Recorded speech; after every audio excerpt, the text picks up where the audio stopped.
Hi, I'm Tawny Plattis, and you're listening to Dirty Bits, the show that covers the sexy, scandalous, and salacious stories from history your teacher probably left out. Be sure to join us on social media, where we'll be doing giveaways of exciting new merchandise every week. When you sign up for our email list, you'll automatically be entered to win positively adorbs merchandise from ATH Fiber Arts, or goodies from our very own Dirty Bits merchandise selection. We love talking with our listeners and would be delighted if you joined in with us. You might even get a shout out on our next episode. You can find us on Facebook at facebook.com/dirtybitspodcast and in our Facebook discussion group, the Dirty Bits Podcast Group, where we post art history memes and talk about all things historically filthy. You can also connect with us on Instagram at Dirty Bits Podcast and Twitter at the Dirty Bits Pod. We'd be positively overjoyed if you let us know how we're doing by leaving us a review on Facebook, iTunes, or just shooting an email over to tawny@tawnyvoice.com. All of our links are available in the show notes here and on our fabulous network's website, orbitaljigsaw.com, where you can find all of our pod brothers and pod sister. Many of you have requested longer, bigger, more frequent episodes. We would absolutely love to bring the show to you full-time. If that's something you would like to see, you can help us work towards making that a reality by visiting us at patreon.com/dirtybits and becoming an official Dirty Birdie. Every donation is a step towards achieving our goal of bringing more to the show, like animation, merchandise, live shows, tours, and much more. A giant thank you to our newest Dirty Birdies who have donated on Patreon: Bianca Roth, Erica Halford, Kate Loftus, Mary Virginia Avery, Tammy DeWell, and Wendy Marie Muir. We are seriously overwhelmed by your generosity, and we are so excited to start sending you all of the patron-only goodies for your enjoyment. Every one of your contributions to the show means so much, especially to those who aren't able to donate. George and I can't tell you how much we appreciate it. Stay tuned after this episode to learn about some other shows we think you'll positively adore, like a brand spankin' new podcast from the incredibly talented Hammond Chamberlain, the Climb Out to Sobriety podcast, and Kiwi Crimes. Enjoy the show. Albert Einstein hardly needs an introduction. He's known for developing the theory of relativity, his creation of what is called the world's most famous equation, E=mc², tacky home decor, and misattributed quotes that once commonly circulated the internet. But as Einstein scholar John Stachel says, too much of an idol was made of Einstein. He's not an idol. He's a human, and that's much more interesting. The physicist was quite the cad, guilty of numerous acts of hanky-panky with a slew of ladies, including his cousin. Albert Einstein was born in Germany on March 14, 1879, to a non-observant Ashkenazi Jewish family. His mother could not believe how enormous his head was, and his grandmother lamented that he was much too fat. His mom was Pauline Koch, whose family had made a fortune in the corn trade, and, as far as I can tell, have no connection with the current wealthy Koch family in the United States. Pauline was educated, quite artistic, and a very gifted pianist. She had Albert begin violin lessons at the age of 5, and apparently he was pretty damn good at it. He really fell in love with the instrument at the age of 13, when Mozart's sonatas rocked his little teenage world. His teacher, who had heard him play, once described him as remarkable and revealing of great insight. And then there was his dad, who breaks with Dirty Bits tradition by not having any experience as a tax collector. Instead, he was a joint partner in a bedfeather shop, which is the most whimsical sentence I've said this week. He was really good at math and opened an electrical engineering company that manufactured dynamos and electrical meters. He was also one of the main players in bringing electricity to Munich. And then, everything went downhill from there. Their business tanked, and the family was like, how about Italy? And Albert goes, I'm 14, and if ancient Roman history can be trusted, I'm at the perfect age for great decision-making. Why don't I stay here in Munich to finish up school? To which his parents replied, sounds legit. So Albert remained in Germany. He continued his studies, with Papa Einstein wanting him to pursue electrical engineering, but Albert didn't exactly jive with the school's authorities and methodology. They were big time into this thing called rote learning, which is a memorization technique based on repetition. He once wrote that it's a true miracle that modern education hasn't yet completely smothered the curiosity necessary for scientific study. He hated school so much, he got his doctor/friend to write him a note to get out of school so he could go hang with the fam bam in Italy. When he was 16, he took the entrance exam for the Swiss Federal Polytechnic in Zurich, and while he killed it in the sciencey part, he totally bombed the literature, politics, and French section. So the principle of Polytechnic is like, look, you're brilliant. Obviously, you're Einstein. Wrap up your secondary education, and then try again. You're only 16. Don't trip, chocolate chip. And he's like, okay, cool. I'll stay with this Professor Winteller feller, who teaches Greek and history at the school you suggested. He only has 7 kids. I'm sure that won't be an imposition.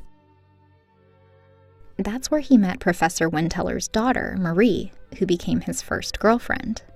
Winteller's other daughter, Anna, would marry Einstein's bestie, Michel Besso, and their son would marry Einstein's sister, Maja.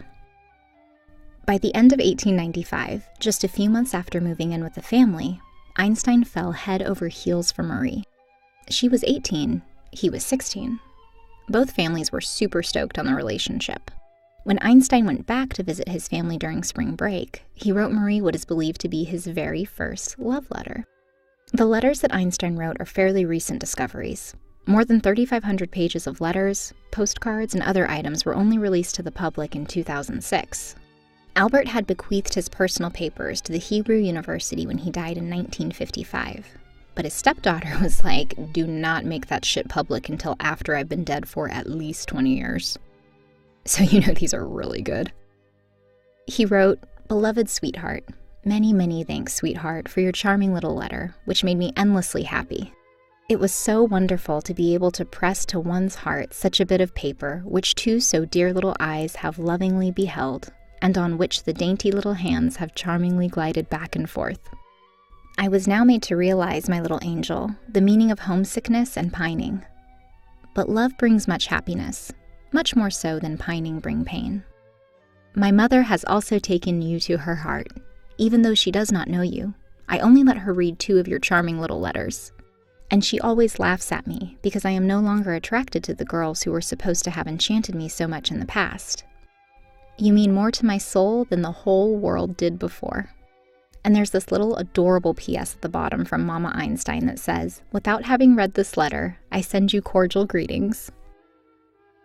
But Albert gets accepted into the Zurich Polytechnic when he's 17, and Marie moved to Olsberg for a teaching position, so the 2 are separated. Now, Albert was considered very attractive.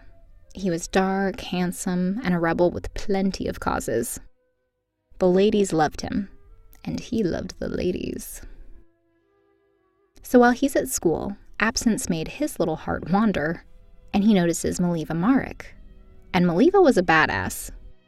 She was born to a wealthy family in what is today's Serbia, but was at the time the Austro-Hungarian monarchy. Mileva slayed it in school, and her dad got special permission for her to attend the guy's only Royal Classical High School in Zagreb, where they also gave her special permission to attend physics lectures. Because, you know, women just in general shouldn't be allowed to learn that shit. Obviously, because she was awarded the highest grades in math and physics. She then studied medicine for 1 semester before transferring to the Zurich Polytechnic. And that's where she met Albert Einstein. Their romance blossomed over reading books together on extracurricular physics, which, as we know, huge aphrodisiac. But Albert was still with Marie Winteller long distance. He stopped writing to her, but he would still send her via the fucking mail his baskets of laundry that she would wash and then return to him. In one letter, Marie says she crossed through the woods in the pouring rain to the post office in order to ship clean clothes back to the guy who wasn't even decent enough to attach a note to his fucking laundry. She goes on to say, "In vain did I strain my eyes for a little note, but the mere sight of your dear handwriting and the address was enough to make me happy." When he finally does write to her, it's to suggest they cease communication. but she didn't pick up on the hint and responded by saying, "My love, I do not quite understand a passage in your letter. You write that you do not want to correspond with me any longer, but why not, sweetheart? You must be quite annoyed with me if you can write so rudely, ha." But wait, you'll get some proper scolding when I get home. The remains of some of the 100 letters between the two separated lovers during this time weren't released until 2015. And reportedly, one had been torn to shreds and placed back together in the Bern Historical Museum. Einstein officially broke up with Marie in response to a letter sent by her mother that invited him to stay with the family in their country home. He said he didn't want to lead Marie on. She was way too clingy, scatterbrained in her letters, and he needed to focus on physics. Marie fell into a deep depression at the end of the relationship, but Albert just bounces right on back with Maliva Marek, who is his ex's total opposite. One of her friends in Zurich described her as very smart and serious, small, delicate, brunette, ugly. Bitch. But Einstein likes the smart brunette who is just as big of a fan of math and science as he was. She also, like Marie, was a couple years older than Einstein, which was a big thing at the time. She was sarcastic and didn't fawn over him like Marie had. After he wrote her a particularly long letter, she goes, "It's now been quite a while since I received your letter, and I would have replied immediately, and thank you for the sacrifice of writing 4 long pages. Would have also told of the joy you provided me through our trip together. But you said I should write to you someday when I happen to be bored. And I am very obedient, and I waited, and waited for boredom to set in. But so far, my waiting has been in vain." Girl after my own heart. His mom didn't like the dark, brooding Daria Morgendorfer type that her son was grooving on. So Einstein, always the charmer, tells Maliva, "Your photograph had quite an effect on my old lady. While she studied it carefully, I said with the deepest sympathy, 'Yes, yes, she certainly is a clever one.' I've already had to endure much teasing about this." He also poetically wrote to her, "We understand each other's dark souls so well," and also drinking coffee and eating sausages, etc. And then he started getting racy, saying, "Soon I'll be with my sweetheart again, and can kiss her, hug her, make coffee with her, scold her, study with her, laugh with her, walk with her, chat with her. I'm the same old rogue as I've always been, full of whims and mischief, and as moody as ever." He called her Dolly, my wild little rascal, my street urchin, and she called him Johnny, I have no idea why, and my wicked little sweetheart. By 1900, she was writing him letters that honestly sounded like notes we used to pass in the 6th grade. She writes, "My little Johnny." Again, couldn't figure out why she's calling him Johnny. "Because I like you so much, and because you're so far away that I can't give you a little kiss, I'm writing this letter to ask if you like me as much as I do you. Answer me immediately. 1,000 kisses from your Dolly." When Einstein tells his mom he wants to marry Maliva, she freaks out, starts bawling, and says, and I quote, "You are ruining your future and destroying your opportunities. No decent family will have her. If she gets pregnant, you'll really be in a mess. When you'll be 30, she'll be an old hag. She is a book like you, but you ought to have a wife." Mama Einstein, real peach. And Einstein is like, "Oh my God, Mom, we're not living in sin, chill. She is not going to get pregnant."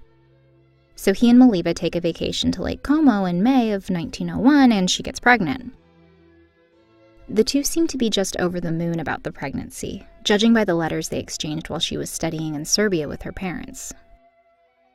Maliva wrote about hoping for a little girl, and Einstein says he wanted a little boy. They do that thing where they have boy-girl names all picked out, and they use them to refer to the baby interchangeably. They were going to go with Liesel for a girl and Hansel for a boy. The baby was likely born a bit before February 4th, 1902, as Einstein's letter to Maliva reads, "Now you see that it really is a Liesel, just as you'd wished. Is she healthy and does she cry properly? I love her so much and I don't even know her yet." But the thing is, biographers didn't even know about Liesel until 1986, when the letters referencing their daughter were discovered by Einstein's granddaughter. And what's interesting is that according to the biographer Walter Isaacson, in his book about Einstein entitled His Life and Universe, In 1901, 12% of babies in Zurich were born outside of wedlock, and in southern Hungary, the rate was 33%. So while it wasn't uncommon for children to be born to unwed parents, it was still frowned upon, and, Einstein's family wasn't exactly having a party at the prospect of their beautiful baby boy being with a woman whom I'm imagining must have resembled Aubrey Plaza. The last time Liesl was mentioned in their letters was in September of 1903, when he said he was worried about his daughter having succumbed to scarlet fever. He wrote, "I am very sorry about what happened with Liesl. Scarlet fever often leaves some lasting trace behind. If only everything passes well. How is Liesl registered? We must take great care, lest difficulties arise for the child in the future." This may have indicated that they were planning on giving the child up for adoption. Others say that she passed away from scarlet fever. To this day, nobody knows for sure what happened to their first child. We don't even know her full name, and Albert likely never even met his daughter. So Maliva went on to marry Einstein in January of 1903. They had a son, Hans Albert Einstein, in 1904, followed by their second son, Edward, who was born in 1910.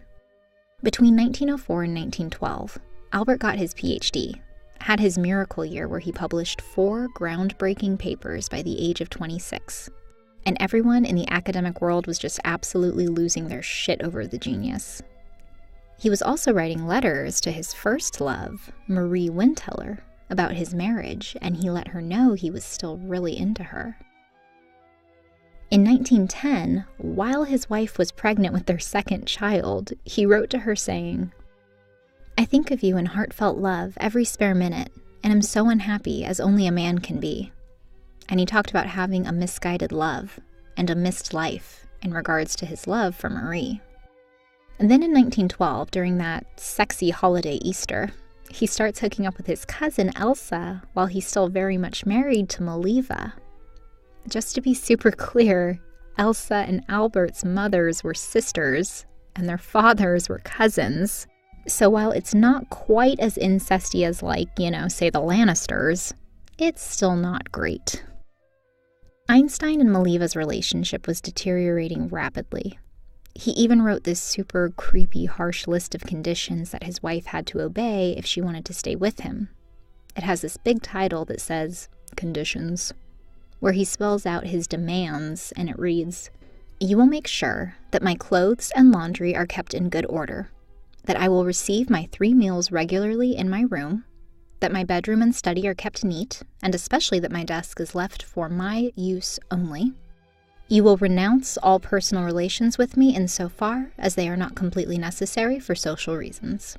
Specifically, you will forego my sitting at home with you, my going out or traveling with you. You will obey the following points in your relations with me. You will not expect any intimacy from me, nor will you reproach me in any way. You will stop talking to me if I request it.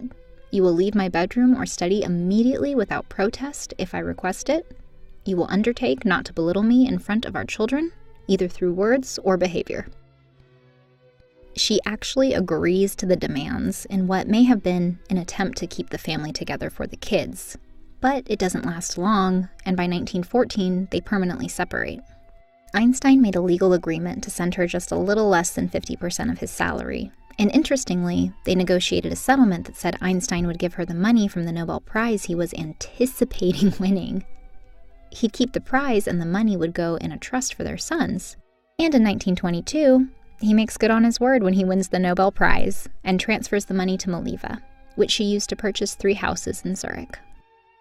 They officially divorced in 1919, and Einstein married his cousin 3.5 months later after they had already been living together for about 5 years. Elsa was also divorced and had 2 daughters from the previous marriage. They became his stepdaughters and changed their surname to Einstein.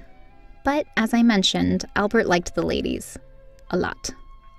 In 1923, he proceeded to fall in love with Betty Naumann, the niece of a close buddy. He then went on to fool around with numerous women, including the rich owner of a florist business and a wealthy widow. He'd take his girlfriends sailing, they'd read books, which seemed to be a tried-and-true seduction technique for the scientist, and they'd go to concerts together. What was a trip and a half was the fact that he would write about his infidelities to Elsa, Like, he would write to his wife, complaining about all these women who were fawning over him. Like, ugh, this is so annoying. All these women I'm sleeping with are following me, babe. What am I gonna do? One socialite he was hooking up with even followed him to England, and he wrote to his freaking stepdaughter about it, saying, "She followed me to England, and her chasing me is getting out of control." But at the very least, Einstein seemed to be aware of his nature. Writing to a friend, he says, "What I admire in your father is that, for his whole life, he stayed with only one woman. This is a project in which I grossly failed. Twice."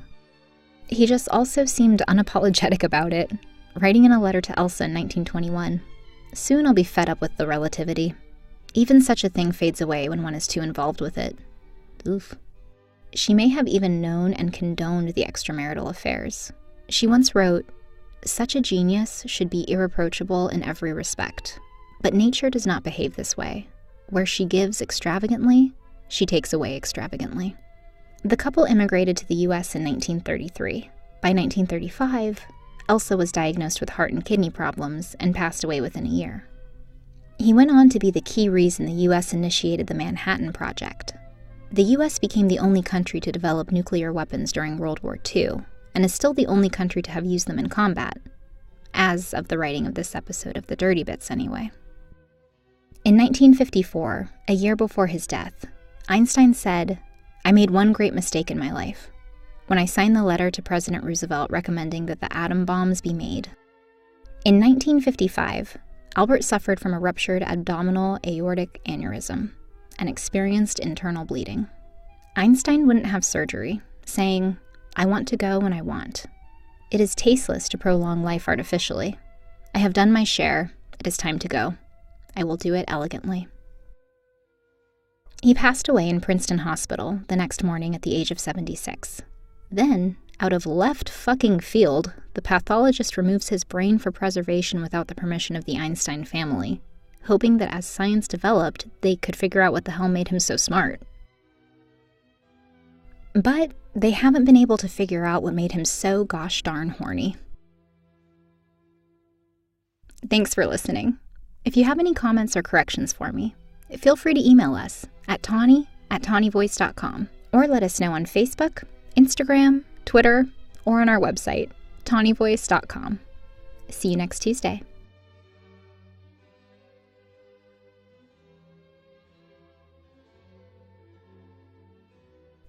Are you or someone you love struggling with addiction or currently in recovery? Hammond Chamberlain from Beyond the Playlist and Soundography is launching a new podcast. This new show will provide not just information and education, it will be a supportive community. This weekly podcast will give you personal stories of inspiration, tools to help you continue on your sober living path no matter where you are in the process, and information from therapists that have been working in the field for over 20 years. The goal is to create an online sober living community with the support you want, the tools you need, and the inspiration to keep moving forward through your toughest moments. Climb Out to Sobriety launches this week. Check out the show, as well as their website at www.climboutnetwork.com.